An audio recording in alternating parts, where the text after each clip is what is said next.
RTC బస్సులో మరచిపోయిన బంగారు ఆభరణాల బ్యాగును పోలీసులు వేగంగా స్పందించి సంబంధిత మహిళకు అప్పగించిన సంఘటన బుధవారం ఆదోని పట్టణంలో జరిగింది. 1వ పట్టణ సీఐ చంద్రశేఖర్ తెలిపిన వివరాల మేరకు కౌతాళం మండలం బంటకుంట గ్రామానికి చెందిన కామాక్షి కుమార్తె రాధ్యతో కలిసి అనంతపురం జిల్లా గుంతకల్లులో జరిగే ఓ శుభకార్యక్రమానికి బయలుదేరారు. ఆదోని పట్టణానికి ఆర్టీసీ బస్సులో చేరుకుని స్థానిక ప్రభుత్వ ఆస్పత్రి వద్ద బస్సు దిగారు. కామాక్షి తన వెంట తెచ్చుకున్న బంగారు ఆభరణాలున్న బ్యాగును బస్సులోనే మర్చిపోయారు. ఇంతలోనే బస్సు అక్కడి నుంచి కదిలి ముందుకెళ్లిపోయింది. తరువాత కంగారు పడిన కామాక్షి వెంటనే స్థానిక 1వ పట్టణ పోలీస్ స్టేషన్కు వెళ్లి ఫిర్యాదు చేశారు. వెంటనే చంద్రశేఖర్ తమ సిబ్బందిని బస్సు ఆచూకీ కోసం పంపించారు. ఆర్టీసీ అధికారులతో మాట్లాడి ఆ కండక్టర్ ఫోన్ నంబరు తీసుకుని సంప్రదించారు. బ్యాగు బస్సులోనే ఉండడంతో కండక్టర్ పోలీసులకు సమాచారం అందించారు. వెంటనే పోలీసులు బస్సు వద్దకు వెళ్లి బ్యాగు తీసుకున్నారు. 4 తులాల బంగారు నెక్లెస్, తాళిగొలుసు ఉన్నట్లు గుర్తించారు.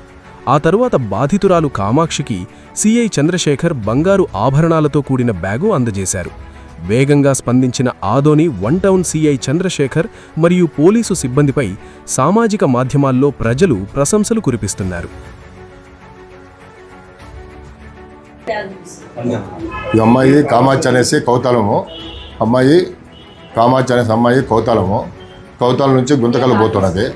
గుంతకల్లు పోయే క్రమంలో మన తిమ్మారెడ్డి బస్ స్టాండ్ కాడ నుంచి మన విశాల్ మార్కెట్ దగ్గర ఉన్న మన హాస్పిటల్ ఉంది కదా, హాస్పిటల్ ఆపోజిట్లో మన విశాల్ మార్కెట్గా వచ్చి దిగేసింది బస్సు దిగినాక తన బ్యాగ్ మరిచిపోయింది అని చెప్పేసి 3 గంటల ప్రాంతంలో కంప్లైంట్ ఇచ్చింది.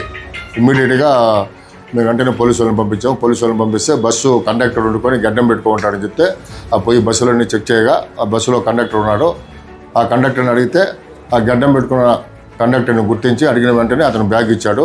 ఆ బ్యాగ్లో 4 తులాలు గోల్డ్, 3 తులాలు నెక్లెస్, 1 తులము మంగళసూత్రం అందులో ఉండింది. ఈ బంగారాన్ని వాళ్ళ పేరెంట్స్కి హ్యాండ్ ఓవర్ చేయడం జరిగింది. ఆదోని కౌతాళం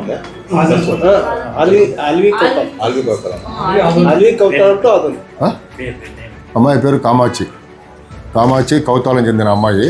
ఆ అమ్మాయి ఈరోజు అర్థమైంది గుంతకల్లో వెళ్ళే క్రమంలో నీకు ఆదోని తిమ్మారెడ్డి బస్ స్టాండ్ నుంచి మన విశాల్ మార్కెట్ కాడికి వచ్చి అక్కడ బస్ దిగి వెంటనే కనుక్కుంది బ్యాగ్ మిస్ అయిందనేసి. ఇమ్మీడియట్గా 1 టౌన్ పోలీస్ స్టేషన్కి వచ్చి ఆ అమ్మాయి కంప్లైంట్ ఇవ్వగా ఇమ్మీడియట్గా కానిస్టేబుల్ని పంపించాము. కానిస్టేబుల్ని అడిగితే పలానా బస్సులో పలానా కండక్టర్కి గడ్డం ఉంటుందని చెప్పింది. మన కానిస్టేబుల్ సజ్జను విజయ్ కుమార్ అనేసి 2 వ్యక్తులు పోయేసి ఆ బస్ స్టాండ్ అంతా వెతికి ఆ కండక్టర్ని ఒకసారి పరిశీలన చూడగా అతని దగ్గర బ్యాగ్ ఉంది. ఆ బ్యాగ్ తీసుకువచ్చి పోలీస్ స్టేషన్కి వచ్చి ఆ అమ్మాయికి ఈ బంగారు 3 తులాలు బంగారు, ఇంకోటి 1 తులం వచ్చి మంగళసూత్రం, మొత్తం 4 తులాలు బంగారాన్ని ఆ అమ్మాయికి వాళ్ళ పేరెంట్స్కి హ్యాండ్ ఓవర్ చేయడం అయింది. నా పేరు చంద్రశేఖర్, 1 టౌన్ సీఐ.